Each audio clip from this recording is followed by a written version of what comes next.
দেরি আছে, রাত্রি হয়ে যাবে ওঠে এখন। বাবা রাত্রি করছি, বেকার বেলা ছাগলের মতো ঘুরবো নাকি তোমার বুদ্ধিতে? কালকে বেরিয়ে যাবো বিকেলবেলা, এমনি আমি নিজেরা একটুখানি বেরোবো না। এখন চলো, এনাকে বেকার অত ইসে দিয়ে লাভ নেই। আর রাস্তাঘাট পুরো ফাঁকা, কোনো ঘোরার জায়গা নেই, শুধু গাড়ি করে করে বেফালতু ঘুরছি। চলো, হয়ে গেছে হয়ে গেছে, কামড় ঠামড় দিলে মোবাইল ভিতরে পড়ে গেলে সমস্যা হবে।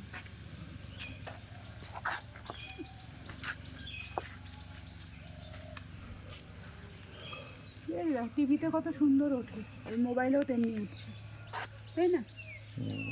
স্মাইল, হে স্মাইল বললাম, গলা তুলে দিল। স্মাইল।